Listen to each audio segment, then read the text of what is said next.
Hello and welcome once again to the How Long to Beat podcast. I'm Rick, joined as always by Alex. Hello. And Paula. Hello. I tried to think of an arcade pun, it wasn't happening, but we are going to be talking a lot about arcade shit this week. Both in terms of the games we've been beating, retiring and playing, but also in terms of this week's topic. You'll see as we get to it, arcade gaming, 21st century. Whether it's the stuff we're doing at the moment, whether it's the Turtles Shredder's Revenge playthrough that we did recently, it's all going on at the moment and we want to talk about it. And we will then talk about whatever the subject of this week's version of How long to beat the game. This game is. Whose turn is it to host that? It's my turn. I think it's your turn. So I won't be doing as much of the talking about that. I do want to just kick off in terms of the beaten games. Alex, can we talk about how fucking great Alien vs. Predator on the arcade is? Yeah, it's awesome. It's like great. It's so good. Yeah, it's just very good. This is a weird confluence of events. So Alex just bought an arcade stick. I'm going to take the wind out of yourselves there. Alex bought an arcade stick. I visited an arcade. We have this thing in the UK, you like pay to get in and it's unlimited place for all the time you're there. Nice. And one of the arcade games I played while I was there was Alien vs. Predator, just on a whim, not because I knew anything about the game. It's fucking great. And then I get home and I put it in the agenda, and what do I see on Alex's playing? Alien vs. Predator. And now we've both beat it. So, tell us about anything more you have to say on that, Alex. It's a good beat 'em up. It's hard to sort of go into too much more depth, I think. Yeah, I know. This is the thing with beat 'em ups, right? Like it's like 7 stages, 4 characters, 2 predators, 2 humans who are ridiculous looking but fun. In the style of this, it's like there's a lot of picking up weapons. You basically have like your like punch, or weapon attack. Then you have like a projectile of some kind, whether it's a gun or like, the predator's like over the shoulder thing, and then a jump button. And that's like basically the combo. Like I'll admit, this is another one where I was like, oh yeah, with a few people, this is probably amazing. By the time I got to the 7th stage, I was a little like, I get it. You know what I mean? I was like, I get it. Like this is fun, but I get it. It's beautiful though, I have to say. Like I love the look of the entire game. The sound's great. It's fun to play. It's really fun to play with an arcade stick. I can tell this is like of the arcade games, I'd say this is like clearly a very high quality. I think Dune recommended this one to me actually. And I'm glad he did because it's very fun. Yeah, and on the CRT, so they had like an original cabinet where I played it. On the CRT, it's gorgeous. I liked a lot. I felt like there was a lot more mechanical depth than, say, Shredder's Revenge. There are a lot of sort of button inputs and combinations that the game doesn't necessarily tell you about because obviously it's an arcade cabinet. But when you discover them, are really powerful. So, for example, I got a lot of mileage out of the projectile plus melee button thing, which is like an area of effect sweep, which is also more powerful if you can hold onto your weapon. And that's another thing that the game does that's cool. You like are constantly scrambling to pick your weapon back up kind of thing. It's excellent. I liked it a lot more than Shredder's Revenge. I think it's my favorite beat 'em up that I've ever played. Nice. I think in terms of the level variety, in terms of the enemy variety, in terms of the length, I think everything was just right. These have little cutscenes too. Like I was like, oh. And like it's obviously Wayland Yutani bad. Like it's not a story that's gonna set the world alight, but it was nice. And I think we'll probably come to this in the topic, but I think coming to arcade games without the quarter munching aspect, in both of our setups, you have a different experience. The deaths almost don't matter. They do break up the flow of the game a little bit, but by the same token, it's a really good length. 7 stages, I clocked it just under an hour. Quirk of how we were setting up, I played the first 6 stages and then got pulled away and then went back with my girlfriend and we played the whole 7-stage thing through. So I played it twice and still had a really excellent experience. But I think that hour, perfect. Like the ideal length for that kind of experience. Yeah. Do you want to tell us about the other games you've been playing out? Do you want to take over from me there? I'll hit up a couple more of the arcade ones here. So yeah, like I said, I got 8-bit Do's arcade stick. I love the look of this thing. Plus, it has like Bluetooth, 2.4 gigahertz Wi-Fi, and like a detachable USB-C, which that to me was actually a big deal. I was like, I don't really want to buy an arcade stick that has a attached wire because I just know that's gonna fucking shit the bed at some point. You know what I'm saying? And the 2.4 gigahertz Wi-Fi is amazing. Like I can't, if there's lag, it's completely imperceptible. This one works with PC and the Switch, so it doesn't work with like Xbox and stuff. But to be honest, I don't really envision myself playing this on like my big TV. Like I enjoy having it right in front of my laptop and like playing arcade games through there. So I played a couple games on Dune's recommendation. I played Dangun Fever Run, which is like Fever SOS, and it's a shmup. And oh my god, the music in this game is amazing. Like I won't lie, I was fairly high, and I'm like playing this game. And I'm just going, yeah, bopping along to the music, like just fucking jamming. I'm dying a shit ton. I'm like, I don't even care. Like just having a good time. Like I would honestly just listen to that soundtrack on its own. It's so good. Fantastic shmup. And it's got like a bunch of different ship options that you can use and like different like gun patterns. And it's just really, really fun. And again, like you said, without the necessity to pop coins in, the fact that I could just load it up to like, 99 coins and just keep clicking start whenever I die. It's like, who gives a shit? I get like a super, and like extra weapon thing whenever I die, and you're just like, yeah, let's keep going. Which makes it a lot of fun. Like I know that for some, the point of arcades was to get like really good, but the reality is like there's way too many arcade games, and I don't have the fucking time, and nor do I even want to get super goddamn good at any of these games. You know what I'm saying? Like, just want to go have a good time and get through it. And so that's what I did for that one. It was really fun. I also played Metal Slug, which I think I've played Metal Slug before. I just don't remember. It's ages ago. So fucking good. Really, really fun too in arcade. Like playing with the arcade stick was awesome for this one as well. Like it just felt really, I don't know. It's like, I was talking again with Dune about this, but like, I feel like I understand shmups and like beat 'em ups and even these like run and gun games even better playing with an arcade stick, because I'm like, oh, I get it. Like they were designed for this input method. This input method feels really good because in all of those games, the point is that you're basically mashing a bunch of buttons, right? But you're doing it in like a controlled way. But let's be honest, especially in a shmup, you're smacking that shoot button, right? And like with the arcade stick, it feels really fucking good. And it's literally, those buttons are designed to just be like constantly. And it like the feedback is so good. And like you can just like roll your fingers on these damn buttons and they're going. And it's like, it just feels amazing. And like the arcade stick as well, like it just feels natural moving ships around with that as well. And, running guns. So I'm excited to play Contra on this one as well, because I played Operation C forever growing up. And I loved that game on the Game Boy. It was so hard, and I had such a good time. And I'm excited to go try that one out as well and go through the whole Metal Slug collection, because it just feels real fun. Related question. Have you found, because obviously you've got like the 3 or 4 button arcade stick thing, have you found with your middle and ring fingers on your right hand fatigue? So I know for my part, they're not buttons I use all that much. Certainly not in the way that I did. And on the day that I was in the arcade, I was like, oh, that's different. No, I didn't really, because I've got, it's an 8-button arcade stick.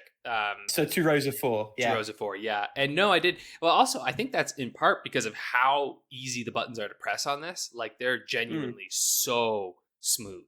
And I know, like, talk to fighting game folks, they've got their preferences for joysticks and for buttons and all that, but I am a little babe in the woods when it comes to arcade sticks. So what 8BitDo has on there feels incredible. And like, I haven't noticed any fatigue at all. It's just super fun.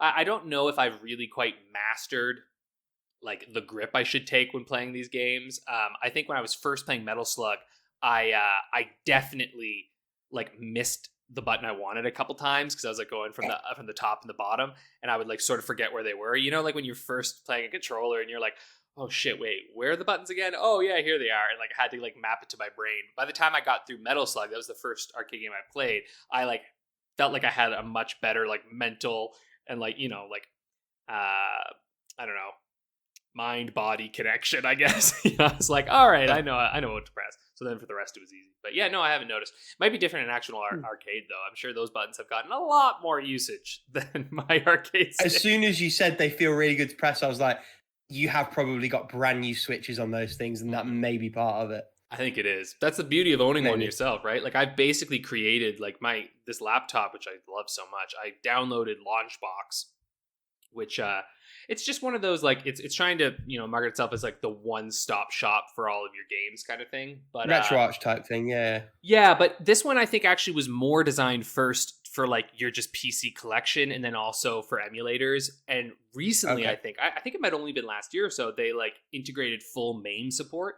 And it's really awesome because I just put an entire MAME split set in there, and they can even filter out all the like shit in MAME that you're like, I don't fucking need the casino games. You know what I mean? Like that kind of stuff. Like they'll filter those out so they don't appear in your launch box, and then they'll download all of the metadata. So like trailers, images, ratings from others, when it was released, all the Wikipedia info, like everything. And then they put the box art and stuff, and they make all these playlists based on the MAME. It's really awesome. Like it feels like I just put a fucking arcade in here. And what's really cool is they've also had these, so they create the look of a CRT like on it, but they also put on the side of it the arcade like what would be on the side of the arcade basically, right? So you get art from the actual games there, which sometimes even has like how to play on there, and it's really cool. Like it's small touches, but like it feels really fun to use, right? And I had to experiment a little bit with MAME because usually when I go in, I have to like edit a couple of the input settings here and there. But that's MAME, that's just how MAME is. So anyway, all that to say, expect more arcade games from me. Because they're really awesome palate cleansers. They're just really great. I love to pop one in after I played a game, and I'm just like, let's just do a little arcade run, and then, all right, what's the next long one, Or even just like if I'm playing a long game and I need a break, I'm like, let's just pop an arcade game on.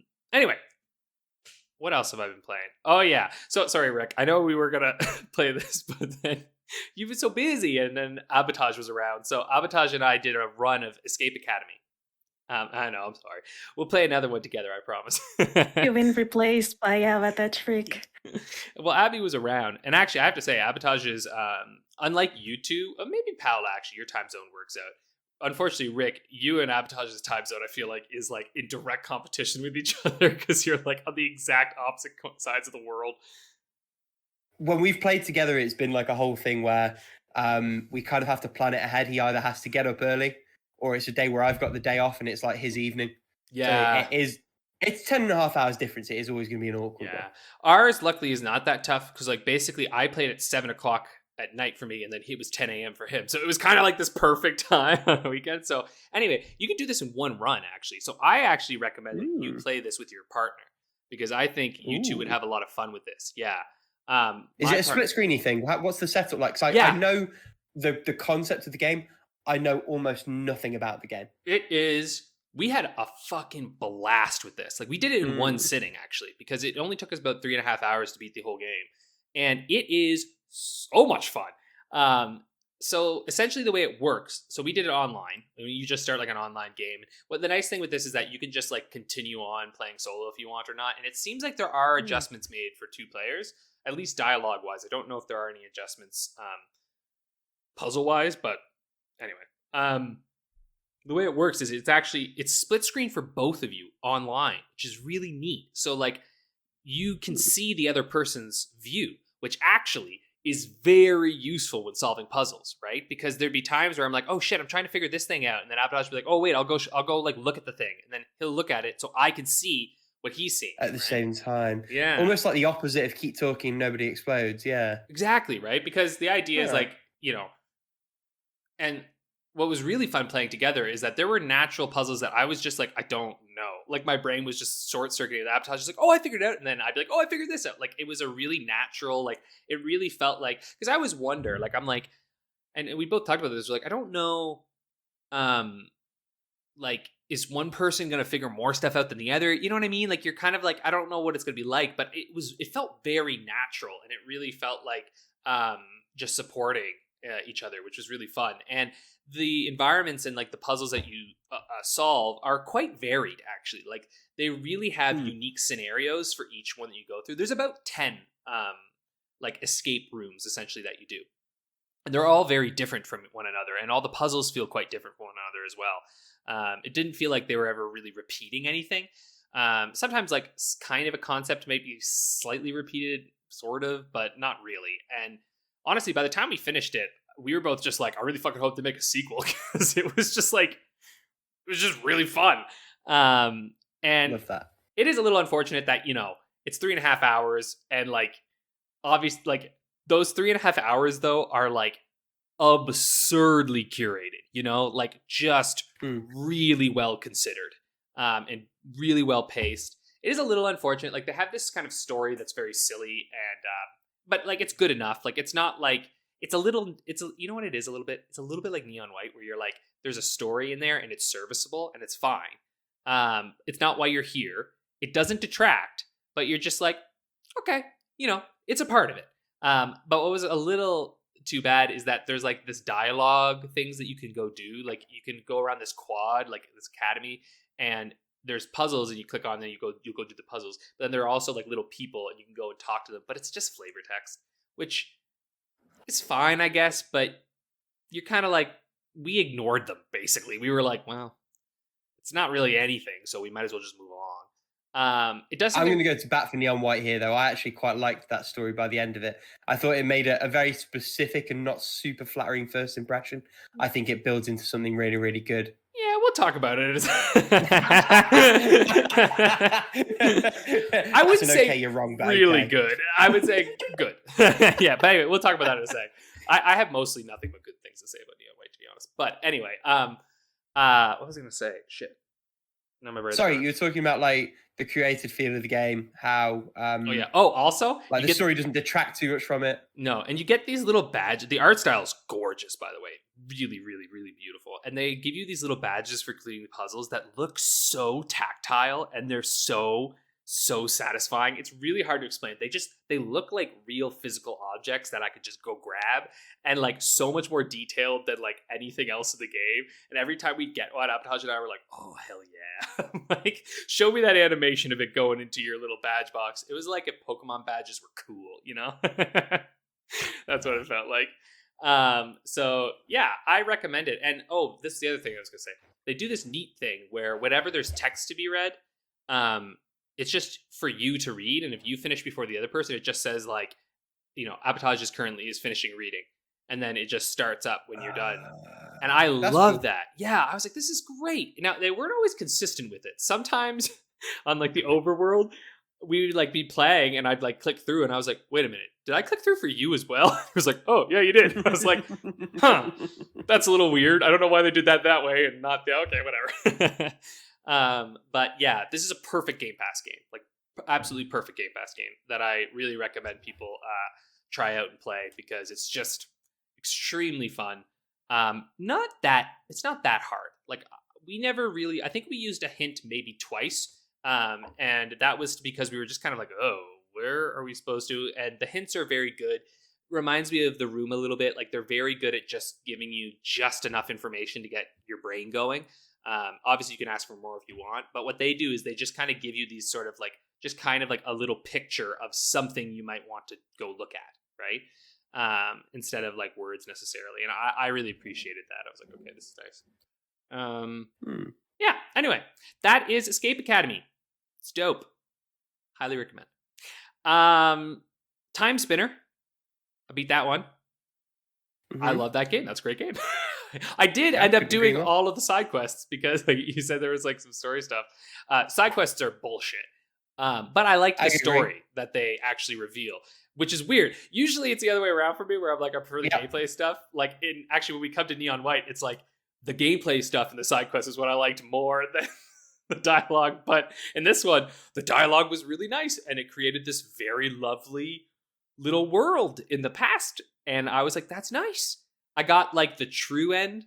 I did both ends because, there's 3 ends technically. I did 2 of them. I spent probably a lot more time in this game than you have to, because I really liked it and it felt really good and I wanted to explore everything. And it really scratched a Castlevania itch. And I'd say this is one of those, what's interesting? I think this is a more successful Bloodstained. In the sense that like...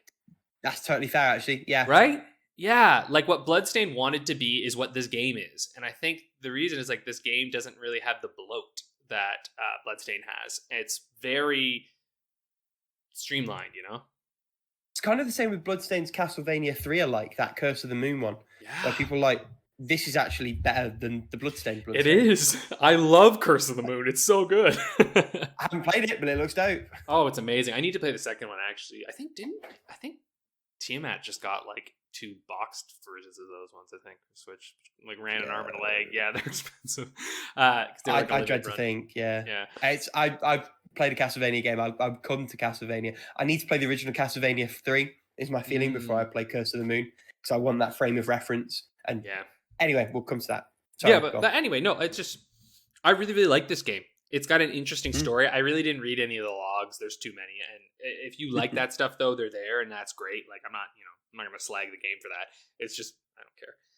But I thought it was neat. I thought the ending cutscenes were cool. I just really liked it. It's not that hard, I have to admit. It's not that hard. Like, it's kind of, it might be on the easy side. It's on the easy side, for sure. Yeah. But most of the Igavania type Castlevanias are, I feel like, they almost have an inverted difficulty curve where as you get stronger, the game kind of becomes laughably easy. I think that's a feature more than a bug. There's definitely ways it could be done better, but I don't think it's in and of itself a bad thing. Exactly. Like, it's kind of, because like the reason it gets easier is because I was getting better and then I was finding secrets, right? And so then it's like, well, now it's easy. And in this one, I also think part of what makes it easy is like, once you figure out a good loadout, you're good to go. Because you have these like orbs, and like I found a couple that I was like, oh, this is fucked. Like, it's just so strong. And like there's a couple bosses I just sort of stood next to them and was like, bah, bah, bah, bah, bah. They're just down. All right, and then last but not least, certainly not least, I beat Neon White. I definitely played twice as long as you played the first time.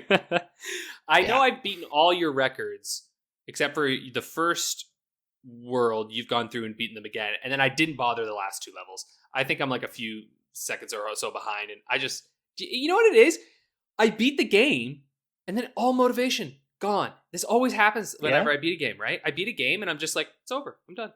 So I don't really. Well, we'll see when I go back and beat all your times. We'll see if that itch gets. You could do it. Well, actually, again. I'm going to say this. Maybe in a few months, actually, this would be a good game for me to revisit at some point. But what I will say, I think you could beat most of mine. But I have, I think, 3 developer times that will certainly be a challenge to get to beat. One of them, I think you certainly can. There's one that, honestly, it's going to be pretty hard to beat. I got a really good time on it.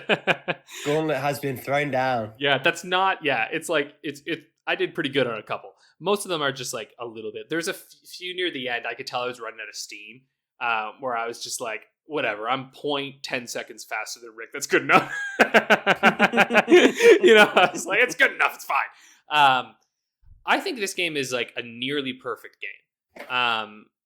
I still think it is probably the most fun I've had with the game this year, bar none. Like, it's absolutely super enjoyable. And also one of the few games where I'm not someone like these days, I don't play obsessively. Like, it probably seems like I play tons of games, and I do, but I tend to play them in like downtime between working and stuff, right? And like, spending time with family, with my partner, with my dog, that kind of shit. This game, definitely I stayed up late a few nights playing this because it was so addictive. I was like, holy shit, I want to get that score. Like, it's the first time I've had that in years, honestly. And it was pretty fun. It also helps that it's the summer and I can do that and it's no big deal. So, my only complaint, so again, I think the story, like you said, it has enough internal consistency. It's like fine with me. I still think it's easily the weakest part of the game, and that is in part because the rest of the game is so good. I slightly understand some of the choices they made. I still think some of the dialogue is just like the side quest dialogue is really fucking dumb. Like I agree. Yeah, right. Like the main quest stuff was fine. I thought it was intriguing enough. Like I was like, oh yeah, this is interesting. I like where you're going with this. Your characters are getting a little more stuff. I think Yellow gets the short shift pretty hard. He's also totally fair. Yeah, but he's also kind of annoying. So I was sort of gone. He's like, I think that was also like, without spoiling anything, I think that was a very intentional choice to sort of play with what you immediately shorthand into where you think the things are going to go. And then that's an opportunity for them to flip the script. Yeah. And I think in that sense, he's really functional. He's a functional. Yeah, that's the thing. I think he's a function of the plot more than a character. Which the others. That's totally fair. Yeah, I think the others are far more characterized, which is nice. And I like the themes, like the thematic things that they go through. I think are consistent, which is nice. And like, I guess the way I'd say it's like. It's about as good as a story around speedrunning I think can get in a way, you know, with what the gameplay is, right? And that's why it made me think of Escape Academy a little bit, where it's like I think the story in Escape Academy, which is very silly, is about as good as it can be around a game that is very purposefully about escape rooms. You know what I'm saying? Where like it's not going to win any fucking awards, but like it's not bad at all. It's just like, oh, that serves its function. I still think the art style is gorgeous. I love it.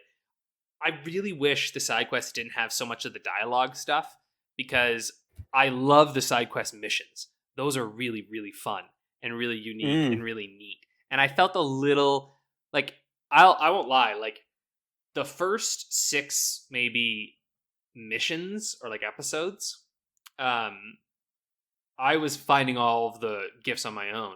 Then they get really obtuse to the point where it's like, you'd have to like, there's so many where it's not even almost obvious where they'd be. You'd have to like scour the entire map. And so I just got to a point where I just had a fucking video showing me all the gift locations, and I just played through it and figure out how to get it. Cause I was like, I'm not fucking doing that. Like that would have, honestly, had I not done that, my time would have been like an extra 5 hours at least. Like some of the later ones are really hard to find. They do put like a halo around them. I think it would be cool if you had an option to make it show you exactly where they are, because I do think the joy is more working out how to get to them than particularly spotting them. Although for the most part, to be fair, I did spot them quickly. I know there's one that was quite irksome for me. I think it was World 11 of 12. Like a couple of levels in after you got that final amazing game-changing item. Yeah. Which, what a great idea. The 11th mission was great because I was getting a little tired by the 10th mission. I was like, all right. This is the thing. It's paced so well, and there's always something new to build upon and carry you through. But in one of those levels, the present is literally directly above and behind the starting location. There is no way you could possibly know it's there.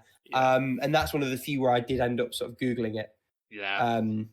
And, you know, really, really clever when you work out it's there. But I think it's a fair, albeit very, very minor criticism in my mind. And the reason I like had the criticism a little bit of it is that like most of White's memories are locked behind these gates, so you kind of have to go get the gifts, and then all of this fun side content is locked behind the gifts. So it's like the gifts aren't really optional. Like they are, but they're not really. Like if you want to get the full Neon White experience, it's not the best way to structure it. I agree with that. Yeah. I think it's really, really minor.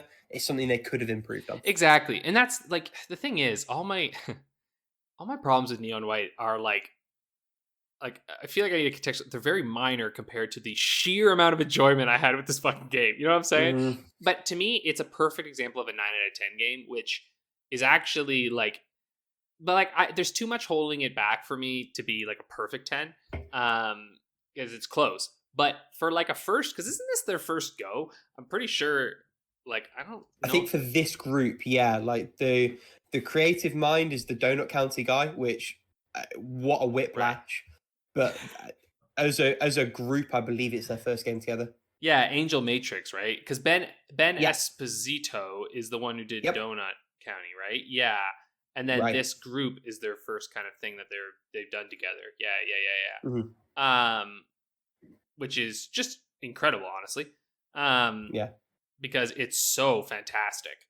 So I don't know. All I'll say is like, if you have a chance to play this game, fucking play it as soon as possible, because it is absolutely incredible. And probably one of the best games out there. So that's that. Which was a lot. Why don't you two take? Paula, I feel like Rick and I are talking about you. Why don't you tell us about your building full of cats? Sorry, I had a cat headbutt in my microphone, so I had to stay muted for a while there. It would have been too meowed otherwise. Well, speaking of cats, I finished a building full of cats. That's more or less a hidden object game where you just have to find all the cats on each floor of a building. And there's also one special cat that you have to find like multiple times on each floor. And eventually you get to adopt it. Or not, but you must be a total monster to not adopt a cat if you have the chance. So yeah, there's really nothing else to the game, like for real. It's just good old cat searching. It's just find the cats. It's like find Willy, but find the cats. Nice. There are a lot of cats though. Oh, is that one? Find Willy? Hardly hidden. I was about to say, is that Where's Wally? Do you mean the guy in the red and white stripes? Which is Where's Waldo here? Which is Where's Wally in the UK? It's Waldo, it's not Wally. For some reason, I got it confused. No. I think it's Wally in some places, like you said in the UK. It's Wally here. Yeah. I kind of prefer the idea that it would be called Find Willy though, because that's a beautiful double entendre. Why did I call it Where's Waldo in America? Maybe it's because Wally sounds. It's called Willy in some places. I think it's called Where's Waldo and Where's Wally. Those are the two names. Yeah. I think Find Willy is like an alternate, better universe. Yeah. It's probably like a knockoff or something like that. And he's in like yellow and black stripes to be legally distinct. Oh my god. Now I just really want to know why on earth it's called Where's Waldo in North America. Never mind. Down the rabbit hole. Yeah. Oh, did you know there's a sequel to Building Full of Cats coming called A Castle Full of Cats? Oh my. Ooh. Because finding cats is fun. Though there were coming in October. It's like a Catvania hidden object game. That art style's nicer. It's very like monochrome. I'm a fan of that. Currently searching the castle full of cats because you got the. There you go. Anyway, I didn't find any conclusive answer about the Where's Waldo thing. I guess all it is marketing. They were like, Wally doesn't sound good. Waldo will be better. To which I have to say, I agree. I love Fair Waldo. enough. Yeah. Fair enough, yep. Well, shit, Rick, shall you regale us then? Sure. I've got quite a few, actually. I've been a busy boy this week. So I finally beat Sifu. The stupid thing is, once I got through the boss of World 3, Worlds 4 and 5 were A, significantly more manageable, and B, probably the best content the whole game has to offer from a mechanical design standpoint. The final boss is dog shit. It's a mirror copy of you, but also like your most powerful abilities you're just not allowed to use against him. It literally you press the button to activate and it says you can't use it on this character.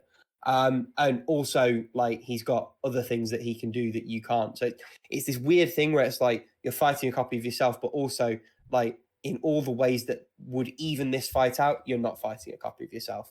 I got the bad end. I watched the other ends. Fuck the requirements you would need to get through to get the good end.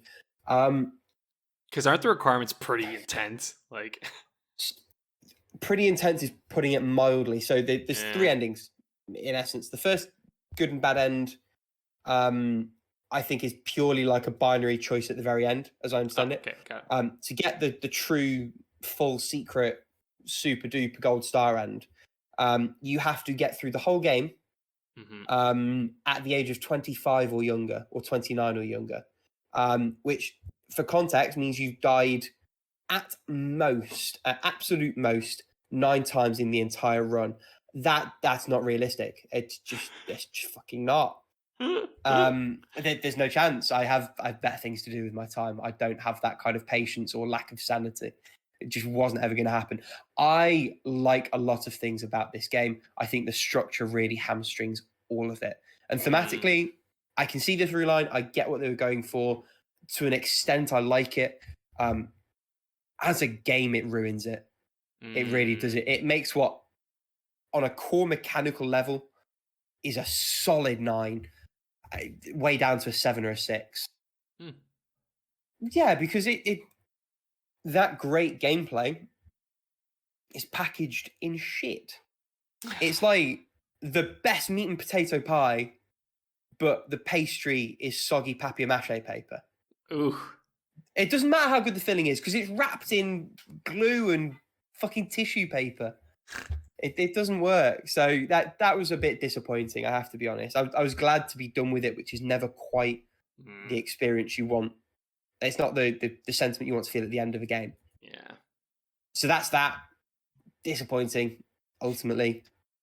If you're looking at this and you're not a glutton for punishment, I might even recommend playing it on easy mode just to mitigate the structure of it all. I then went and played Castlevania Adventure as part of the Castlevania collection. So this is the Game Boy Castlevania game, the first one. Oh, it was not good. Yeah. I'm surprised you played that version. I was just saying, I'm surprised you played that version because there's the Rebirth, which is actually pretty fun. And the only reason, and I alluded to this earlier, the only reason I played this version is because I knew it was short and I wanted that frame of reference. So I have Rebirth, the ISO, on my computer, waiting for me to set Dolphin up to play it. And I just wanted to know what it was like. Not good is the answer. You can tell it's a launch Game Boy game. The character has a grand total of 3 walking sprites, a central one, a left shoulder forward one, and a right shoulder forward one. Yeah. And it goes central, right, central, left, central, right, central, left. But there's like 4 or 5 frames between each of those sprites shifting. So if you're tapping the button, it's just like jittering forward. The platforming sucks ass. And thank God there's like a built-in save state function because you better believe I was relying on it for the platforming. Game has some good ideas. There are flashes of fun in it, and you can definitely see what they were going for. You can also definitely see that at the launch of the calculator handheld, they were really, really sort of struggling to work out how to make it work. Mm-hmm. And that's evident in the final product. It's mercifully short. I clocked the whole thing in about 40 minutes. Yeah. And it's an interesting look into the history of the franchise. I'm looking forward to playing some of the others piecemeal in between other things. I'm very much looking forward to playing Rebirth and seeing the change in that. I don't recommend this. I think you can watch a playthrough of someone else in snippets and get the gist of what this game was going for. There's nothing for a returning player. I'm just an idiot, basically. And then in terms of arcade games, so obviously we touched on Alien vs. Predator. I played 2 other arcade games to completion while I was at the arcade. And I should say I played some more VR because they've got VR headsets at the place I went. Played some more Beat Saber. Also played a game called Pistol Whip. Very, very cool. I love Pistol Whip. It's good. I went back a few other times. I played a little bit of the, there's the scenario things, and there's one that's like a Terminator Future-y thing. Play through that. That was so cool. Didn't beat those. Not relevant. Massive tangent. The first of the 2 games I beat was Space Harrier. Nice. They have an original cabinet. Hasn't aged very well at all. The depth perception is non-existent. So you're in this situation where things look like they're in the background and then you've crashed into them. And with Infinite Quarters, I was happy to spam my way through and just like see the ending, which I have to say is essentially, there are 18 levels, but it's 6 levels played 3 times over with like slight variations in palette and layout. Welcome to arcades of the 80s and 90s. This was the setup. I do have to say, though, it prompted me to take a look at the 3D Space Harrier port that M2 did for the 3DS. Much better. That port, I feel like, is the original vision of that game finally realized. It is beautiful in 3D. The depth perception is perfect. It's way more playable. And M2 have got a reputation for doing good port jobs for things like that for a good reason. They let you invert the controls or uninvert the controls because the cabinet is inverted and there's no way to fix it. And that was a horrible part of playing that game because I feel like in the whole 45 minutes it took me to complete the thing, I never got quite used to up being down and down being up on the joystick. 3DS, change that in the settings before you even start. Plays like a dream.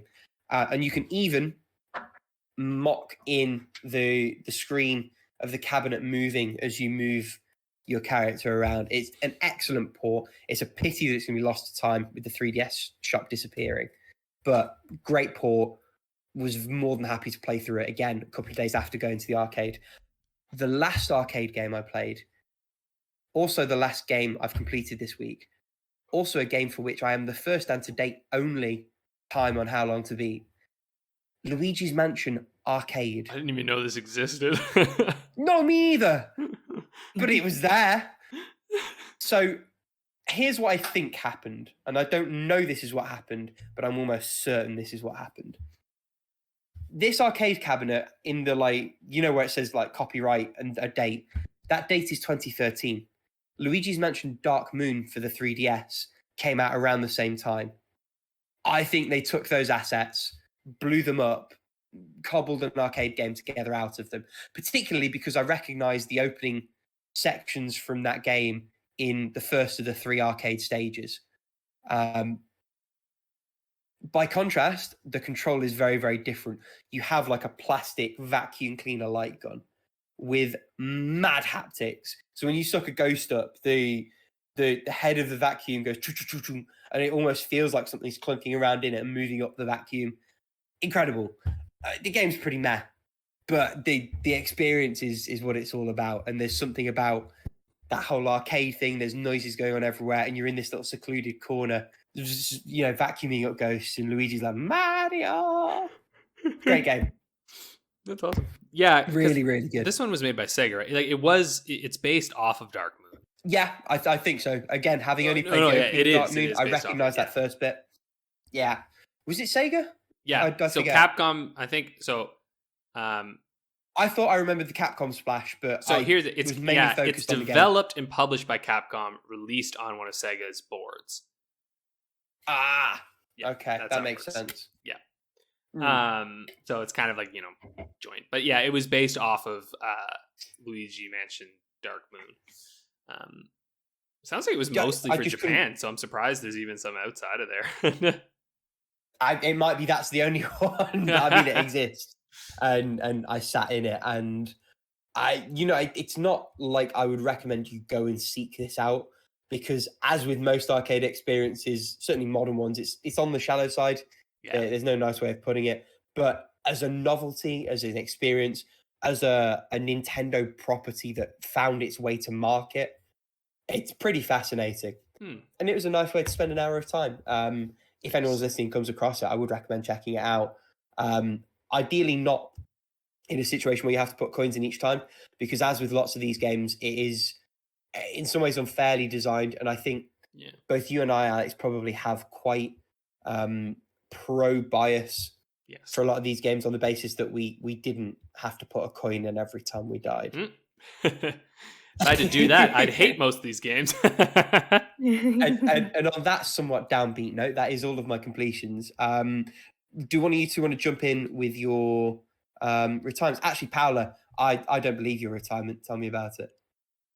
Well, so remember I retired Spore a while ago because the game just kept on crashing? And then you retired it. Yep. The thing about it is that there was still that kind of mysticism around the parts of the game that I didn't experience. And my curiosity for that part of the game grew as I discovered a YouTube channel that is... I forgot the name of the YouTube channel, but the guy is like a professional explainer, and he was like, hey, let me try to explain the late game in Spore and try to do fun stuff here, or just try to beat the game like without evolving, or beat the game in this way or that way. And I was like, hey, yeah, I remember this game without the crashing being really fun. I'm gonna try like one more time to get to that part of the game to see how it's like.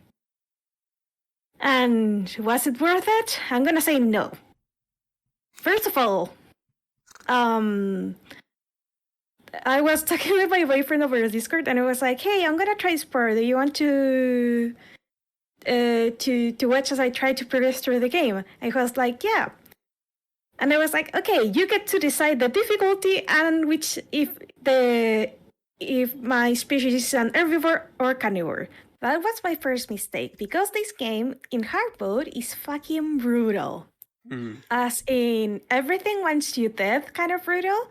And if you're playing a carnivore, you can't really befriend any species, because you don't really...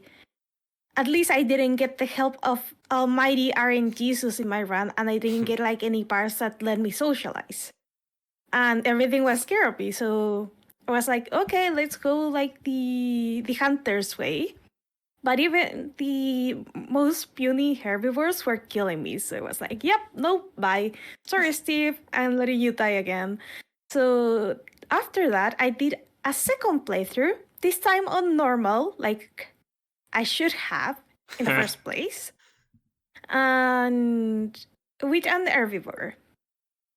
And let me tell you, you don't want to get to civilization stage with an herbivore, because everything is slow as fuck. So I got through all previous, like, through cell stage, through creature stage, through tribal stage, which was kind of a pain in the butt, but I got it. I ended up being like the superior tribe on that game. And then I got to civilization stage, and everything came to a halt. Like, all progress, everything was so fucking slow that I couldn't take it anymore. Like, I was trying to negotiate my way into befriending other tribes, and no, I couldn't do it. No, like, I really like designing my own, like, buildings and stuff.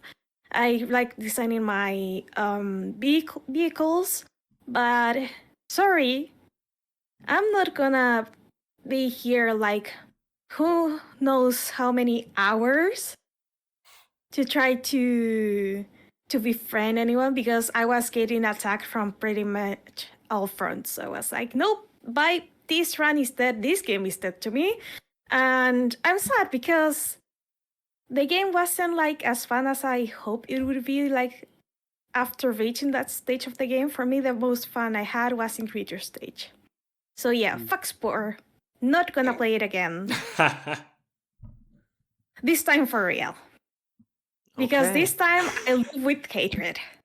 Oh dear. How about you, Alex? I'm Hopefully interested you about don't have Power as much Wash. hatred in my heart. I'm interested about Power Wash first of all, because I've heard shockingly good things about this one. It's quite Even though fun. I feel like it's like, ugh. Yeah, it's actually quite fun. The only reason that I've retired is because I'm like, well, I'm not going to do 17 hours of this. Like, fair. Yeah. do you know what I mean? Like, it's actually, I would say this game is a pretty good. Well, you know, it's tough with this one, because the satisfaction with, you know, doing the power washing is like watching all that dirt come off. But the kind of issue with this game, for me, which might actually be the good thing for others, is that it really takes the simulation part seriously, right? Where it's like you have to change your nozzles and stuff, and like a certain pressure will get rid of some, but then sometimes it's just like really specific nozzles, and like you have to like clean a lot of stuff to get everything cleaned. And like at a certain point I was like, okay, well now it's stopped being relaxing, and now it's like kind of a little nitpicky. I have to figure out where all the little pieces of dirt are. But Wait, this feels like work. Why am I doing a little bit, but yeah, by a certain point you're like, well, now it feels a little too workish, and you're like, all right, I'm done. But it's really it's kind of just a fun, like you need a few minutes to relax and watch something sort of soothing. That's kind of what it felt like a little bit. Like I was like, yeah, there you go. It's on Game Pass, so like, what the fuck, might as well try it.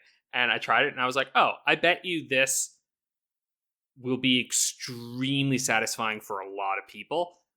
I'm not quite that demo, but I'll be real with you. If you're like, I think this game is probably really good for someone who's high as hell. Because, like, I have a feeling if you play this and you're just like, yeah, you know what I mean? Yeah. Like, you're just like, I can picture that. That's right. Yeah. Clean that backyard, you know? And you're just like watching it all go away.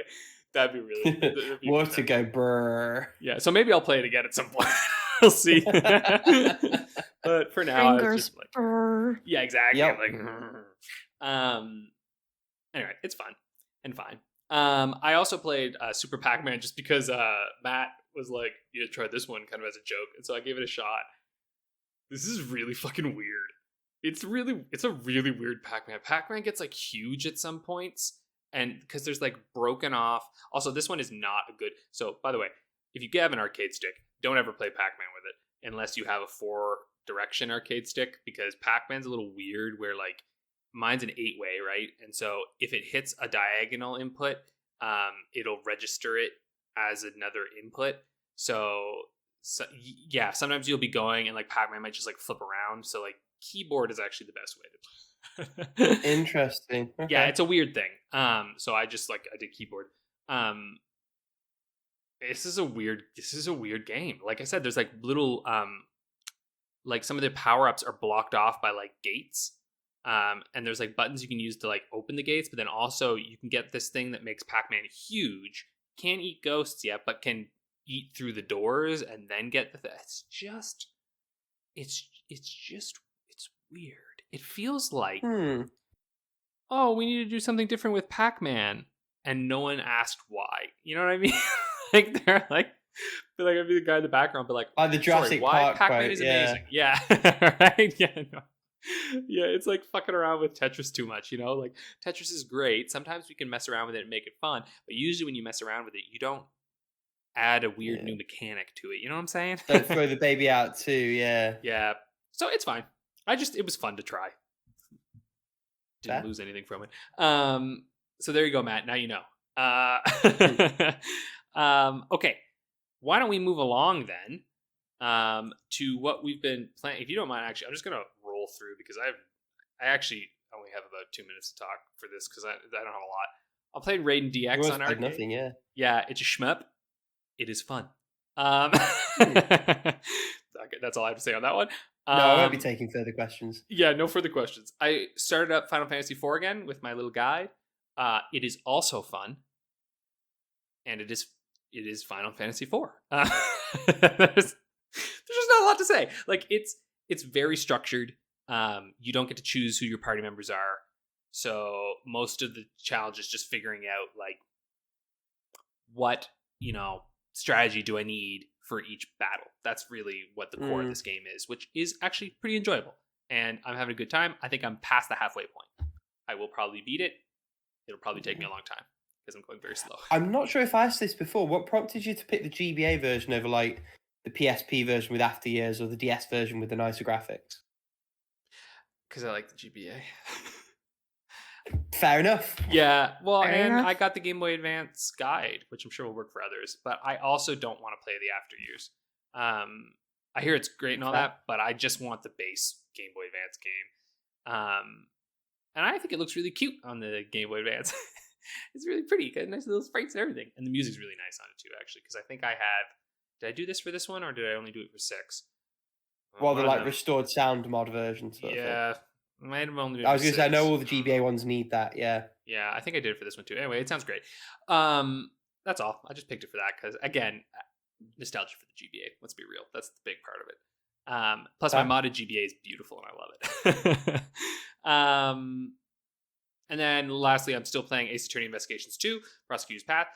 This one's going to take me a while to get through, I think. I've just been playing a lot of other stuff, but I am going on vacation in a week. And so I'm going to bring my 3DS, my Switch with me. So probably actually get through a lot of it on a plane. I love it. It's super good. And that's it. I'm done. Like I said, I beat a lot of stuff this week, not playing a whole bunch of stuff. Totally fair. I don't know who. Rick, it's been a while since we heard you, I suppose. Yeah, I'll jump in. Have you done anything on The Witcher? Oh, yeah. I have played more Witcher. I absolutely have. I'm doing and playing more. I've kind of just been. The problem with The Witcher is, on the one hand, I want to finish it. On the other hand, the side questy stuff is the most enjoyable part of it to me. So I've just been like wandering around the swamp and wandering around the trade quarter of Vizima, like doing a load of random quests and shit. I'm almost at the point where I think the story's going to start barreling through. I just had like a really interesting. So the core of The Witcher 1 is this greater conflict between the Empire, which is like the humans, and the Scoia'tael, which are like the fantasy creatures who feel like they've been taken advantage of and downtrodden by the humans. And there's this tug of war going on where both sides want you to side with them. And you as a Witcher have this like base default to go to neutral and just be like, well, I go to whoever pays me in essence. And that's the way I've been trying to role play it, but it's really tricky to draw that line. And the game does a lot of interesting things, trying to pull you in certain directions without always being entirely clear about other character motivations and what and why it's asking you to do certain things, which is really cool. So I was just involved in trying to stop bank heist. Turns out the Squirtel were stealing some documents back that the humans had stolen from a dwarven banker. And you end up helping them escape through the sewers. And then there's a human quest giver and you go to him and he's like, you have some cheat turning up after what you did, but he'll still give you the money if you give him the Fleder Fangs. So I'm enjoying it. I think that's clear. In spite of itself, I'm enjoying it. I do want to finish it. I am angling to finish it like sooner rather than later. God knows it's about time. But I have played some more Witcher, to answer your question, Paula, in a very long, roundabout way. I've also been playing a lot of Secret of Mana. I think I'm more or less at the end. I'm on the Mana Fortress. I've got the 8 mythical MacGuffins. I've seen all the magical story advancing seeds. I've done all the shit. This game feels like one you had to be there for and or have like 2 other people to play with. It's just so fundamentally flawed in so many respects. Magic's broken. I'm not sure even how to describe it. Like you'll hit an enemy and then the attack won't register for 5 seconds, but it's clearly baked into the design because they carried it over to the Vita remake. Lots of things that really, really drag this game down.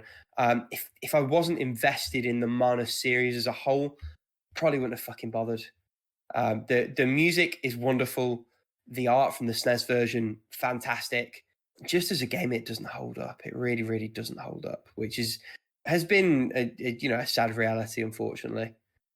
I'll be glad to be finished, which again, not the sentiment you want with a game like this. Like I want more Neon Whites where it's like, oh, I loved every moment of that, but fuck as if it's over now. And I just haven't had that with this one. It's been a very sad, humbling experience. Hopefully the next couple of Mana games I play, which are Legend of Mana for the PS1, and also Sword of Mana for the Game Boy Advance. Hopefully I'll have a bit more fun with those.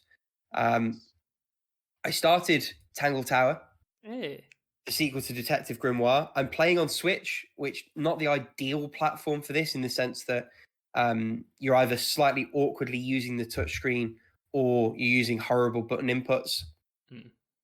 The touchscreen's fine enough. I've got a stand that I sit on when I play it, and it's fine. I'm about an hour in, maybe. I've seen almost all of the tower that you're originally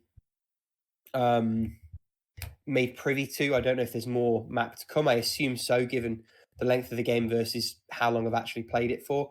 I really like its approach both to dialogue and map exploration, but also to puzzle solving. There's all these little puzzles throughout the environment, and I know this will ring bells for you, Alex, because I think you've played this one. Yep. Where the puzzles are quite self-contained and small, but also you have to like hit the button to say, I think I've fixed it, I think I've solved it, see if you're right or not. You can't just like brute force it quite as easily. Equally, if you hit that button and you're not quite right, the game has quite a nicely scoped out hint system to me so far. I also like that it takes a bit of an active role in saying, you've unlocked or triggered this story thing. And then you have the option either to go to where that thing's going to happen and be there, or say, no, actually, I'll do that later. I've got other bits I want to look at first. Yeah. I think that's a really nice sort of level structure, a really nice approach to pacing the game out. Super appreciative of that. And I think that's a really cool thing for them to do in terms of respecting the player's time, and also just cutting to the quick, making the fun part the prominent part.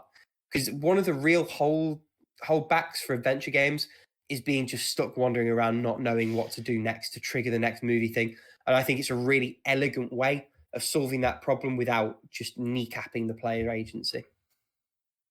Yeah, that's my least favorite So part of any adventure game. You're just like wandering about, like, what the fuck do I click next?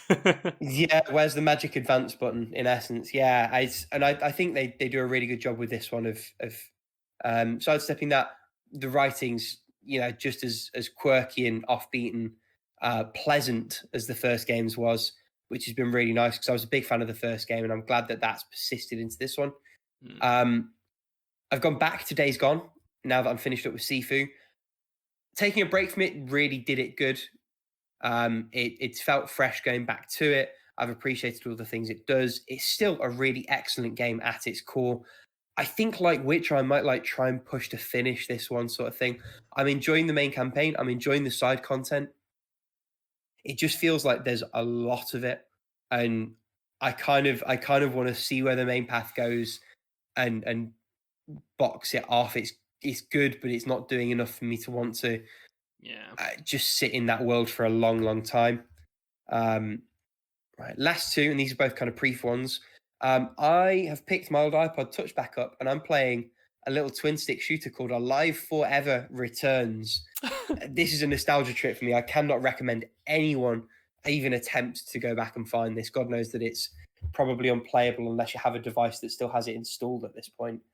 But it's fine. It's a twin stick shooter. I'm on like level 10 of 40. I'll probably poke away at this and beat it and just be like, that's a trip down memory lane. One thing that makes me particularly sad, this is a massive tangent. So Tim Rogers of Action Button fame made an iOS game about a decade ago called Ziggurat, which was hella fun. It is broken. It straight up doesn't work anymore. And the guys expressed on Twitter that, the game's done. He's not going to port it. He's not bothered about revisiting it. The state of iOS emulation is dog. I don't know that there's any way to relive that game. And slowly coming to that realization made me quite sad around the same time as I started playing this game again. On a lighter note, the last game I've been playing is Live Alive for Switch. Yeah. Which is a HD 2D port of a SNES game that never got localized outside of Japan. I've only been playing the demo, but I really, really like what I've seen. And I am going to be ordering a copy of the physical. I don't know if port's the right word. I'd say this is a remake, right? Like, I mean... yeah, I suppose remake's fair. Because it doesn't look nothing like that on the SNES. I suppose this is the truest HD remaster. Yeah. Because the actual core of it is as best I can tell unchanged. But then I suppose they've done all the art assets over again. I think remake probably is fair. Yeah. If we're being honest with it. Because I think they didn't. I like the combat. Oh, yeah. Sorry, go on. I was just saying. I was like, I don't think they had to necessarily remake the actual game mechanics itself because they were solid already. Yeah, I mean, yeah, I suppose that's the only bit that has remained the same is like the structure and the levels and all the things like that. I haven't done a lot of combat, but I've done enough combat to know that I like what's there. I haven't seen much of the story. I've seen enough to know that I'm interested in where it's going. I wouldn't say necessarily a fan per se, but I am interested in the idea of like 7 2 or 3 hour campaigns that weave together into this final thing. It was pointed out to me, and I hadn't thought of it until it was pointed out to me. This is probably what Octopath was trying to crib off. And it's interesting that the style that Octopath has propagated is now coming full circle in being the basis for a Live Alive remake on the same platform. And I've got Octopath somewhere, so that's probably what I'll come back to eventually as well. But yeah, so this is going to drop off my playing very, very soon. Won't go into a retired because it's one where when I get the physical, I will then pick up where I left off. But yeah, I did want to talk about it briefly, shout it out. Tomorrow, have actually. You? Oh. Well, because I'm going on that vacation, and I was like, I'm playing this game on the plane, man. This was actually a huge inspiration to Toby Fox and stuff for Undertale, actually. Is that so? Okay. Yeah, very big inspiration, yeah. Interesting, because Undertale's another one I've got to play soon. I've had it sat on my Vita for a few months, and it just needs to happen, really. So yeah, that's me. Paula, see us out. What have you been playing this week? I've been playing a lot of stuff because, as I've stated previously, and repeat after me, Paula has the memory of a nugget, the attention span of a nugget. And the memory too, it seems. I was gonna say And memory maybe as well. It's funny, you can't remember the saying you want to go for. yeah. Paula has a huge thing. I was like, I'm just gonna Sorry. leave now. Yeah. And, well, I've been playing the Greatest Journey Adventures. I officially finished the second case. I'm starting the third one. Not much to say there. I've been playing a little bit of Stardew Valley, this time on my own little farm. And that is because of that exploiter YouTube account that I told you about earlier. Because if you name your character after the item code or a particular item code, you will get that item each time someone says your name because of how the game is programmed. So I got that way a little bit more of energy for my character, so I can do a lot of stuff very early in the game. Damn. Okay. Hold on, there's a tail over here. For the listeners at home, Paula's cat's tail is literally the entirety of the screen that we can see for Paula. I'm trying to see my notes, and she's in front of a screen. There. I think it's pretty funny, to be fair. And I will never say no to some fluff. Yeah, and please don't leave the microphone alone. It's like, what? What's up? Oh, she's just looking at the camera like, what are you looking at? I feel like Paula's in the midst of moving. I feel like your cat's like a little like, dude, what is going on right now? Yeah, she's especially lately, she's been like super restless. So I don't know. Like, oh, now you're okay. Give me a second. I need to open the door.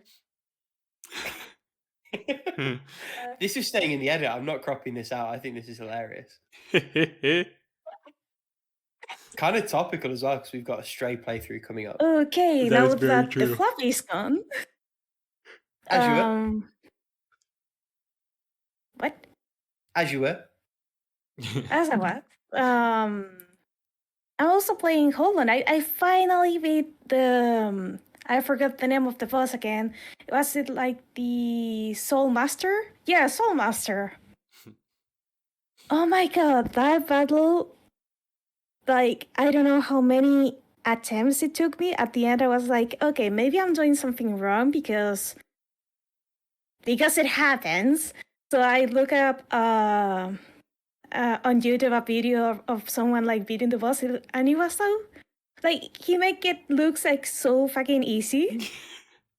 And at the end of the day, it still took me like about 5 more attempts after I knew like the exact pattern of the boss and the exact pattern of how I had to attack. Still, I beat the boss. I defeated that bastard, so I'm happy. Hell yeah. Another game that makes me very, very happy is Stray. This one came out last week. And you play as a cat on it. And I love cats. I don't know if it was apparent after the Floof's appearance on the podcast. And I just love the attention to detail of this game.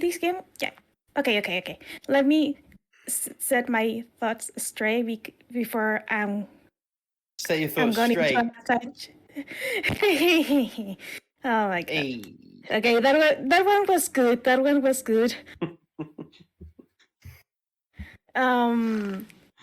So yeah, you play as a little cat who got like separated from the rest of his family. I'm assuming it is his cat family, and he falls like into this abyss, and there's like these weird creatures that are chasing it.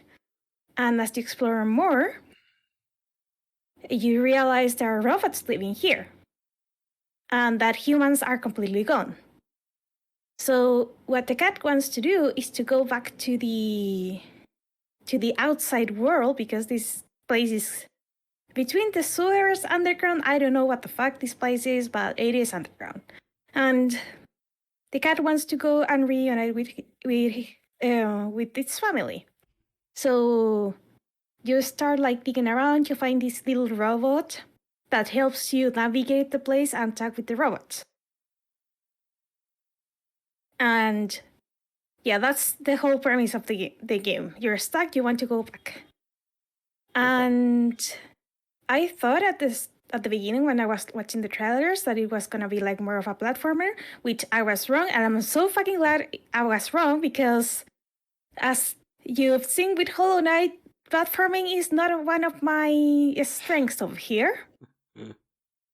But it's more of a adventure/puzzle game, in the sense of you have to like find the people that are gonna help you, but also there's a lot of little puzzles like spread up across the space.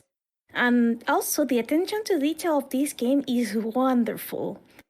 Like the way, this is gonna sound maybe biased coming from me because I have a cat. I own a cat.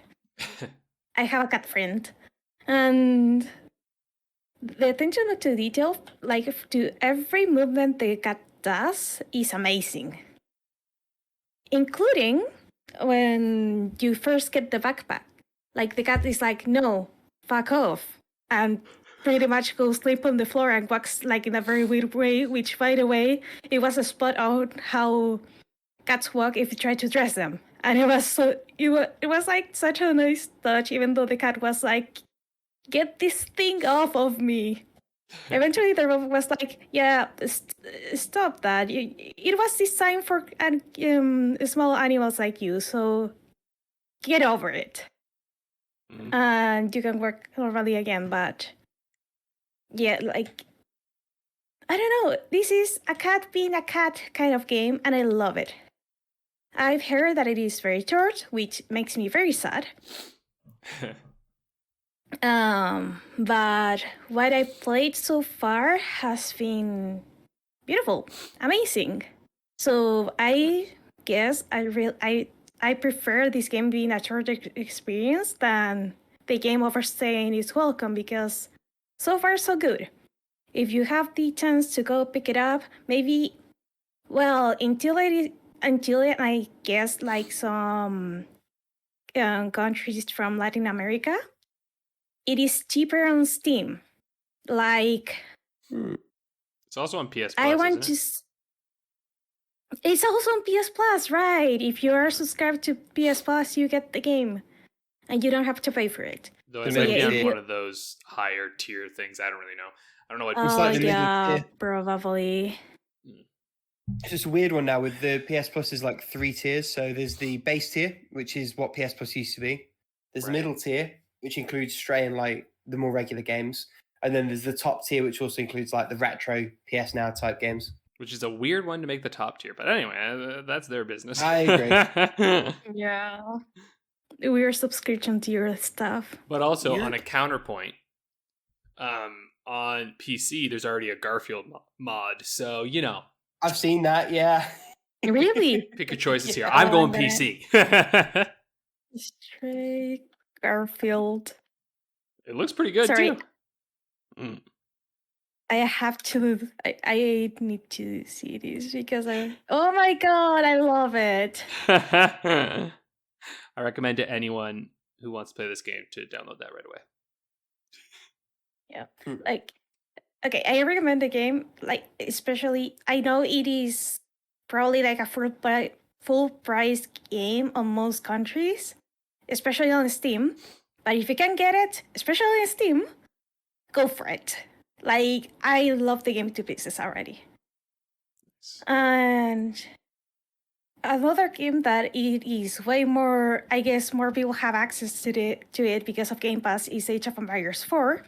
And lately I've been trying to strengthen my single player abilities on this game because, well, as you may or may not know, depending on. I don't know if is it gonna be over the poll like. By the time when this episode episode comes out? releases, yeah, the poll will be over. Okay. We have a backlog of recorded episodes at this point. Yeah, it's very confusing. But anyways, it's probably the game that's gonna win the poll anyway. But by So Paula's talking about the Game of the Month poll. I'm 'cause- trying. Sorry, Yeah, I'm okay, trying to think. It's not working.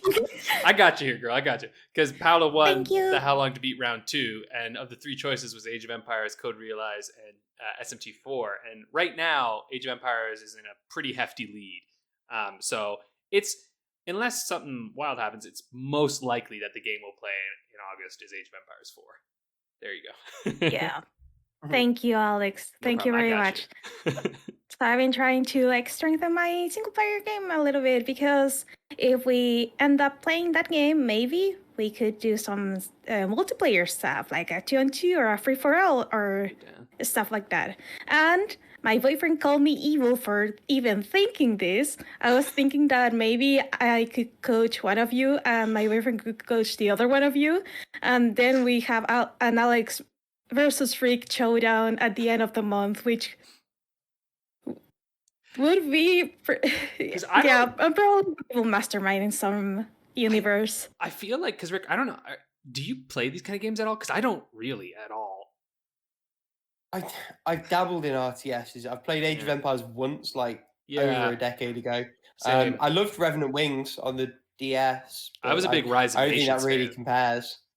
Rise of Nations was my jam. I feel like you and I would be on a similar ability level at the start, at least. You know, like I don't think you and I are all that different in these. Which is to say, no real experience.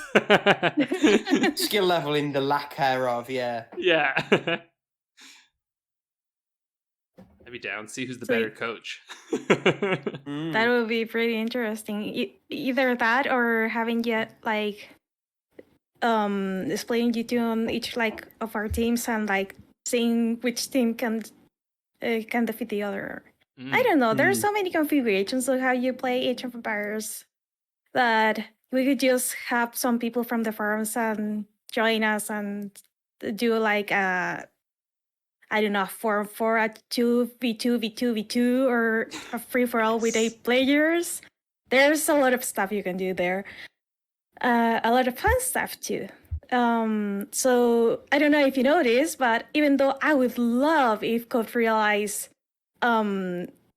somehow wins this, I'm still slowly cheering up more for Age of Empires 4 because of all the possibilities.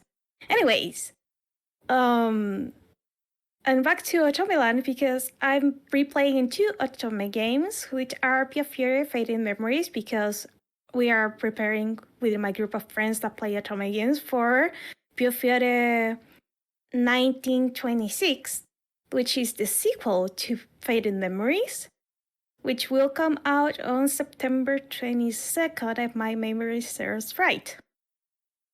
And to be honest, I know the overall story of the thing, but at some point I'm not even sure who's alive and who isn't alive on each of the mafia routes. So might as well replay this, have some fun in process, especially when I'm replaying with friends, which is even more fun. And yeah, there's that. And finally, Color Malice. I think this is like my 4th playthrough, but my friend dragged me into replaying this game because there's another friend who's just getting into Otome games, and my other friend was like, "Hey, you know what? Since this friend is playing the game again for the first time, I kind of want to replay the game." And I'm like, "Okay, since you're replaying the other game with me, I'm gonna replay this game with you, and we're gonna have some fun together." So you're yeah, a bunch of I'm just in the opening segment. So you're a bunch of enablers. We're a bunch of enablers. We are like totally little gremlins and also gremlin enablers here. So That's what God. happens when you get into the friend group. So Or yeah, Tell Me that's Addictions Anonymous. oh no. That'll be your next campaign. Sorry, anyway. Tangential. It's okay. It's okay. I can The live it 12 when I route want, program. okay? I just not to. The 12 steps are like, I will not worship pretty boys. It's the 12 routes. Each one is a pretty boy. Shit, I'm back in it again. Yeah. The 12, yeah, there we go. This is supposed to help. Ah! Life is not made up of multiple roots. It is but one. I can only choose one reality, and I cannot rewind time to take the right choice. Cat boys are not real. You know what are real? Just about still? Arcade. Oh shit! Ooh. Actually, are we good, Paula? Do you want anything else, or can we ride that transition? We can ride that transition. Nice. Speaking, yeah, I mean, arcades are arguably still kind of real, but also quite virtual, because they're all over now. Yeah, so I don't know. Rick and I just kind of coincidentally, I got an arcade stick, and as you heard, Rick was playing a shit ton of arcade in the arcade. So we thought, why don't we talk about arcade gaming in the 21st century? And the heck does that even mean these days? Because at this point, like when I think about actual arcades that exist, surprisingly, they're still kicking a little.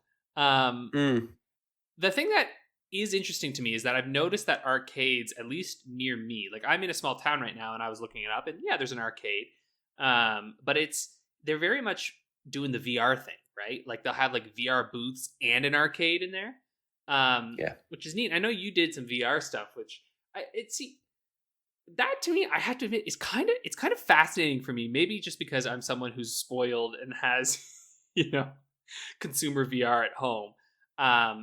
But I even feel like now the like at this point, VR is becoming even more accessible for like everyday players, right? Like I'd argue the keyword's becoming though, right? Yeah. Like that kit is still a few £100s, which is not necessarily easy to justify if you've already got a console, you've already got something else. And I suppose this is where VR is almost arcade 2.0 in that you have the best experience if you can afford all the kit.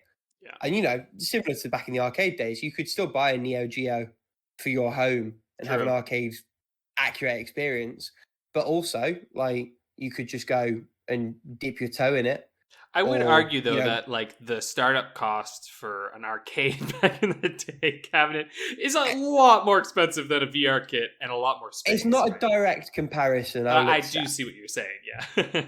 But as I think the transition through will be the same in that as VR becomes more ubiquitous, its place in an arcade will fade away. Yeah. It's also a bit different in that the majority of the VR experiences are available at home in an identical form versus like the arcade ports that you'd have seen back in the day.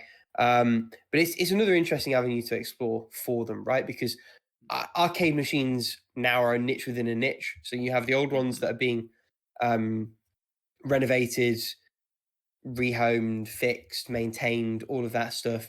You have the odd new thing or newer thing. And then you have this VR situation. They all kind of come together to justify themselves collectively. At least that's been my experience of what few arcades we have in the UK. But by contrast, and I think this is where I thought it was an interesting thing to cover, the arcade experience very much lives everywhere now. Not only obviously with the main setup and the way you have that at home, but also arcade style experiences in more conventional gaming. So Shredder's Revenge, we just did a playthrough of that together. Sifu, right? That is an arcade experience through and through, released as a regular like home release. You look at games like Sifu, that feels very arcadey in that you have a few shortish levels and you're expected to learn and memorize and improve and perfect those. And that is the arcade impetus. That's kind of what that's built around. Yes, you have a meta progression that's kind of a roguelike-y thing feeding in. But I feel like the things that made arcade games feel uniquely arcadey are finding their own niche within the home gaming market at the same time as they're also finding a bit of a revival elsewhere. Well, I'd also say that I think, maybe hot take, but I actually think like the demise of the arcade is overall a net good for consumers in general, because I agree. Like, I would say that arcades, as nostalgic and fun as they are a capitalist fucking nightmare. Like, they're just like this quarter crunching, like, give me your money, like, gameplay design. Like, in terms of most of those games, like you've mentioned, like when we play them without the quarters, it's really fun. But when you look at their design, they're like honestly some of the most cynical forms of gaming that I've like ever seen when they're first come out, because they're this like, well, we have to make this difficult so that they replay and put money in, put money in, put money in. And then the removal now of that context actually makes them really fun, right? Like when you play Turtle, like Shredder's Revenge, and you're not puppeting, it's extremely enjoyable. You're like, oh, because at their core, the ones that are very successful are actually extremely well-made games, right? It's just that they have these little things pumped into them where it's like, okay, but if they don't die enough, like, yeah, and this is where, and this is the microtransaction argument, right? Where the financing informs the design in a really negative, pernicious way. We've waffled on, Paula. What do you think about the whole thing? Have you got things to add, or? Well, I have like very little experience with arcade games in general. So I do have to say that being able like to play to your heart's content or at your own leisure pace, like whatever you want, whenever you want, without having to put in the quarters or like, oh shit, I need to put that one more quarter to finish the story or whatever. Because I do remember that I played a D&D game, but on emulator with a couple of friends, and we actually made them like crunching the numbers of how many quarters we would have needed. And I think it was like very close to a full price game, if not more. So yeah, for sure. So yeah, like the fact that we only like had to press a button to insert a coin, quote unquote, but not really, to keep playing, just didn't make the game like a chore. Because if I'm pretty sure that trying to play that campaign, having to invest the quarters, not only it would have been extremely expensive, it would have broken many friendships along the way, because like, oh shit, you didn't bring like that one last quarter we fucking need to beat the game. I also think too, it's interesting, like you're reminding me, like I went with my fiance a while back before COVID hit to this arcade, and a lot of arcade games too now, I'm finding, at least the ones that I think are most successful, are these kind of novelty things where it's like very much, and I don't mean novelty like in a bad way, just like novelty in the sense of like the input or the way that it is like designed is very much like has to be here. Like for instance, I think of those giant like wall high Space Invader games. Like have you tried those ones where it's like, I haven't, but I know the ones you mean. Never seen those. They're like freaking like 20 feet high, and it's just ginormous Space Invaders that you can play with your partner, and it's so cool. Like all these LED, it's really, really something else, and feels really fun. And you're just like, yeah, I can only play this right here. You know what I mean? Like you're like, because you can build bespoke controls. Yeah, there was one. I'd almost forgotten about this, and I can't quite believe I managed to. There was one arcade cabinet that we played over the weekend. I think it was a Monster Hunter tie-in. I think it was the little cat characters from Monster Hunter. It's a racing game, and you race by bouncing the pig up and down and like moving the pig left and right to steer. My God. It was fucking bonkers, and it's all in Japanese, so I hadn't got a clue what was going on. I came second both times we played. But yeah, I mean, you bounce the pig and you go a bit faster, and there's like items, and I don't know how I used them, but they were happening. I definitely agree. I think there is an atmosphere factor. I also think as part of that, like brand tie-ins, so like that Luigi's Mansion Arcade, like that's to promote the fact that they've got a new console and a new game coming onto it. Mario Kart GP, like it's an arcade game, but it's also like promoting Mario Kart, and it's these recognized brands and characters and things where it's like you've also got another thing that you can go and jump into. It's also a much worse version of Mario Kart. Like, honestly, So I've heard. I played it at that arcade.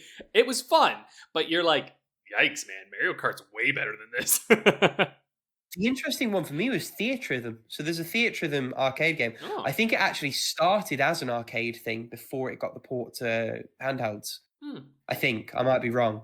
But it's interesting that it's like a two-handed control. It's a slightly different setup. And I suppose this is the last big sort of 21st century arcade distinction difference thing for me. And it's one that seems to be unique to sort of the eastern portion of the market.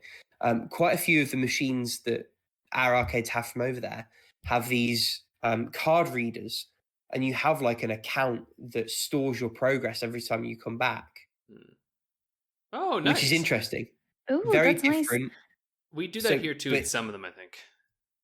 It cuts both ways, right? Because on the one hand, cool, like I'm not starting from scratch every time. On the other hand, it's another way for them to pull you back so that wallet's within reach again. Yes. That is true. So you remind me of something like very fun, that this is not actually like an arcade game that has been released because, well, my university is full of nerds, so they went and used Mugen, that is a game engine like for fighting games, and made their own fighting game for an event called U Fighter. Nice. And they just went and put like a lot of characters, because this game is like, I mean, the engine is open source, and a lot of creators share their characters that they make, so you can incorporate them like in your own game. And they even put like the mascot from our university on it, because why the fuck not? And there was like this event where you had to use your we call it DUI, that is a card that we use for university, our access card, and we use that on the game, and we get a random character, and then we get to play the game and try to score the highest or whatnot, or do the most damage. The score was pretty much like, hey, who can do the most damage, or like the biggest combo, or like score more points doing a combo in a run. And it was programmed in such a way that your username was tied to your ID, your university ID, and then you would like remember what was like your last highest score. And it's not. It was pretty fun, actually, even though it was like a totally homebrew arcade experience that they program and put into an arcade cabinet. It was still a lot of fun. Nice. I mean, a lot of the arcade is that enjoyment of going with others and getting to play games, right? Like, I mean, that's such a big, and like the high score thing is fun too, right? Like the compete against each other. I mean, Rick, you and I were having a semi-arcade experience with Neon White, right? Like it's just like that's speed running, but that's essentially the same idea with like smacking those high scores. Something that I think, so this is just like pie in the sky, like it will never happen because there's too many like difficulties with this. But so like in a lot of arcades that I go to, there's also laser tag, right? Which is absolutely a blast. Which like, have either you played laser tag in here? How big is this? I actually played laser tag. It is a lot of fun. Yeah, I love it. I do want to. It might be more of a North American thing, I think, as well, because we have just a lot more space. Like, I know in the UK you guys are a little more packed in, but there's just big. Oh, you actually have it in UK, because I went to a laser tag thing in UK. Oh, really? There you go. There are a few of them bouncing around for sure. Yeah, but see, what I want, my real dream, is make a padded room, right? Like it's nice and padded, and then you put in like padded obstacles and shit, so it's all padded, so you can't really hurt yourself. And then everybody in VR headsets, and just create worlds or locations that are mapped to the room, and just let people fucking like do 4-on-4 deathmatch or some shit in a big fucking room, and like you just move around, no controller, you just like whatever like the fucking weapon you have is. That's my fucking dream. Because imagine you can create crazy. Right, that will never happen. Exactly, it'll never, because awesome, there's too many. The reason, I think actually the main reason, not even because people would hurt themselves, because they would bust the VR headsets. That's the real reason. Not there versus a laser tag. Laser tag's 80% of the way there, right? Yeah, well, partially. Yeah. The problem is that it's always in that low light looking thing, and then also what happens is you just kind of go like, oh, I guess I'm dead, and then you leave. It's a little bit like airsoft, really. Airsoft's the closest, just without getting really hurt. Because fucking shit, airsoft hurts. That stuff, man, you get hit. Ugh. Or paintball, I guess. Paintball is very fun. Basically, I just want VR paintball, but in a location, and make it like really intensely atmospheric and terrifying, and I'm in. But that's what I think. I actually do think, though, like upgrading towards more of that multiplayer aspect with VR might be a next step for some of these arcades, because I think as it's getting more and more and more, they've got all this wireless options now too, right? And like as VR is getting easier to access in the home, I think that we'll probably see more novelty experiences within arcades if they're trying to adapt to that. And then just thinking about things that they can do that, you know, uniquely we can't do already at home. But yeah, I don't know. It's just, yeah.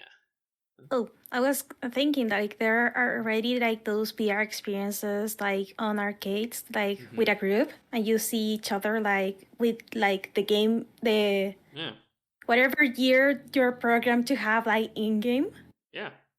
But they're like mostly like, I guess, stand or like stay in this square, and there's usually stuff coming towards you rather than you exploring a place. And see, that's where I want to see the next jump being, right? Like for me, the next big move is like environments that you can move around in VR. And then you don't get motion sickness at that point because you're actually moving in the space. You know what I mean? Because this is the thing that I'm always curious about with VR arcades, is that I actually had to train my ability to use VR without getting a little sick. And even now, I still sometimes get a little woozy depending on the game. And so I've always thought VR arcades, I'm like, it's an interesting idea, but I'm also like, a lot of people, maybe they put it on for a minute or a few minutes and they're like, all right, I'm done, you know? And I'm like, let's give them something to minimize that. But anyway, pie in the sky dreams.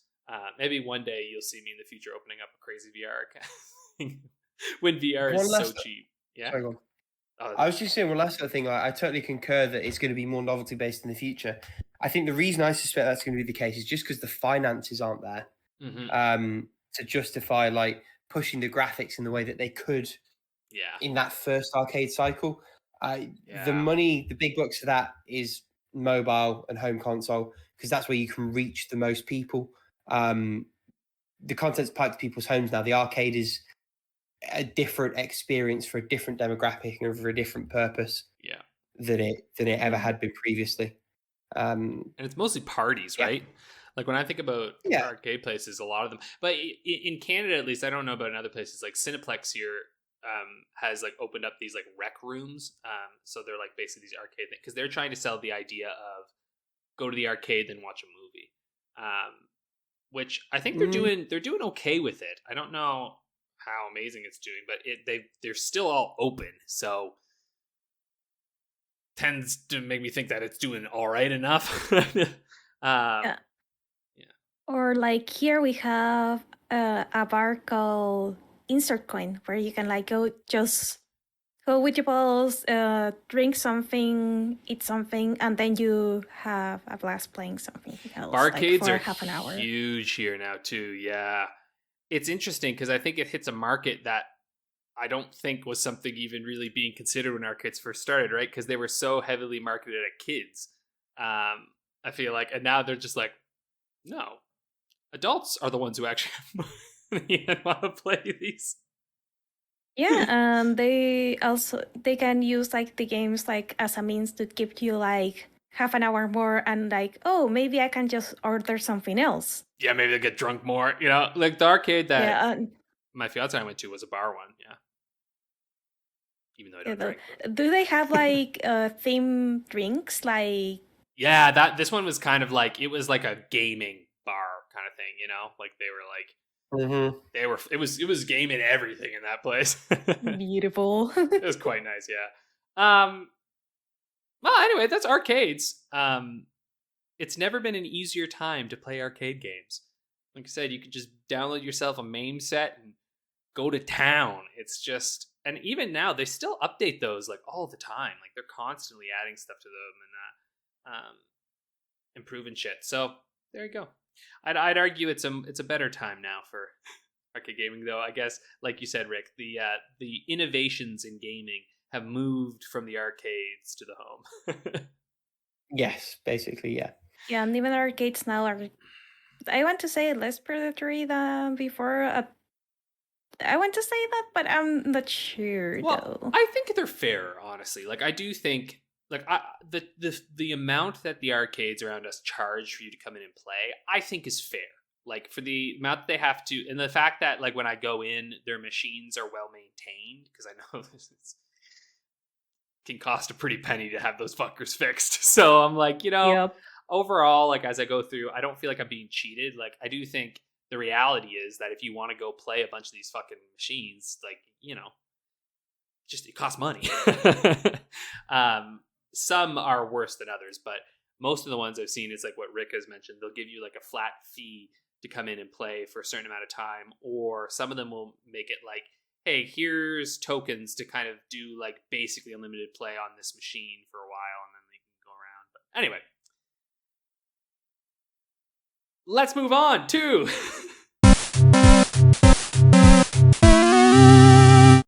how long to beat the game. There was a moment there where you were like, "Are we saying anything more on that bit? Are we good? Are we?" Yeah, I was just waiting. I was like, anything else? Anything else? No, we're good. All right, Rick, tell us, what are we playing? So right now the standings are Rick had a clean sweep last week. He got 5 points. I haven't played yet, so it was my round now. It's early days. This game could go anywhere. Mm-hmm. I haven't been sleeping. I've already got a game queued up. That game is Heroes of Ruin for the 3DS.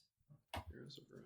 Well, I haven't heard that name before. It was an early game. It's a Diablo-alike by Squeenix for the 3DS. It might even have been a launch title. Yeah, it's released on June 20. Really, more likely it was like the first few months after launch. Yeah.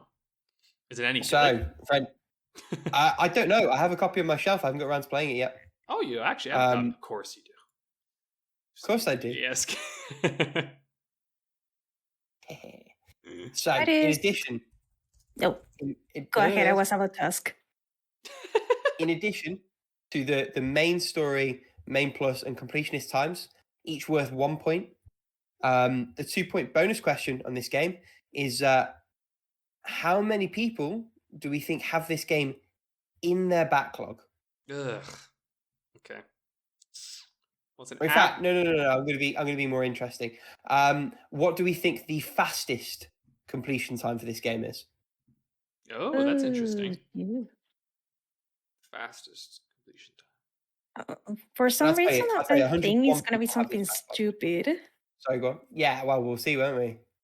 That's how long to beat the game. Oh, Lord Almighty. That's not yes, a surprising amount of backlogs to this one. I feel like it would have been more forgotten, but quite a few people. It seems like it was to come back to it. Only seen as like kind of an average game. It was seen as solid, if uninspiring, if I remember launch coverage correctly. Yeah. People were like, it's okay, but like, other than being on the 3DS, there's nothing special about it. Okay. Okay, I'm gonna just put something stupid for the fastest one.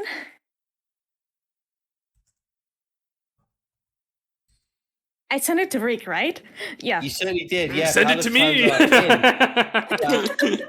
Like, no, Paula, you're supposed to send it my way. I think we'd have to pick a new game if that happened. Yes, we would have to pick a new game. Let's see here. Almost there. I'm just giving Rick times that he'll love. Uh-oh. If there's half hours, I'm disqualifying it. Only 3 of them have that. It is 15 minutes. Only almost all of the times have half hours. Yeah, there you go, buddy. You could put like a quarter hour just. We don't have quarter hours on How Long to Beat. I don't think so. Okay. So, main story. Paula has put 10 hours. Okay. Alex has put 9.5 hours. The time, I hate this. Exactly 9.5 hours. So that's first point to Alex. No. So close, but no cigar. Paula. main plus. Paula has put 12 hours. Alex has put 11.5 hours. Going with those halves. The time is 11 hours. So that's point number 2 for Alex. That's all right. 100%. Alex has put 14.5 hours. Paula has put 15 hours. The time is 15 hours. You so that's failed a point me, to halves. Paula. Yeah. And now to the fastest completion time. Paula has put a 3-hour completion time for the fastest run. Alex has put a 5-hour completion time for the fastest run. The fastest completion time is... Hang on, I'm looking... Wait a second. I swear that number's different from...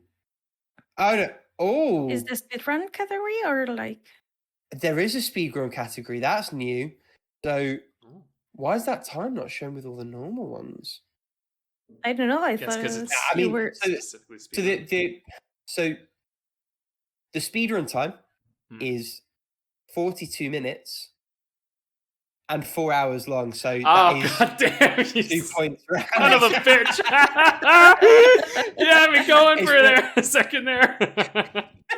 It's worth saying that the non-speedrun time fastest is 6 hours 29. Oh, So okay. either way, Alex gets the point. You That's son of a- right. you had me for a second. I was like, no. But I was also So- like 42 minutes. How the hell did someone? Oh, I shouldn't be surprised. Speedrunners are great.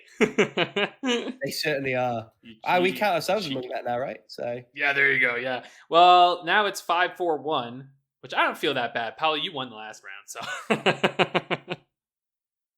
I'm and to be gonna fair, I think try to... there's a round to play with Yeah. myself and Alex before Yeah. the game week's over, in essence. Yes. So this could go disgustingly beyond Paula's reach very, very quickly. That's true, actually. Yeah. Try me. I was like, no. Hey, Or it's we could fine. hold each other back. We'll see. You just won. You're good. Sick. Well, that's another week of How Long to Beat. Thank you for tuning in, folks. We'll see you again next week, which I think we're all going on like a little vacation-y, which isn't actually going to interrupt any of you lovely listeners listening, because we're ahead an episode, but we're going to be back to like a normal scheduled release after this episode. So basically, like essentially, Abatage, if you're listening, will realize that this is coming out weeks after we played Escape Academy. That's the magic of podcasting, you know? It's special. It was, and then you told them what we're doing. Oh my god! I like the behind the scenes. You revealed the trick. Well, it's up to you. This is your edit. Ooh. All right. Well, that is all the time we have. toodaloo, folks. Bye.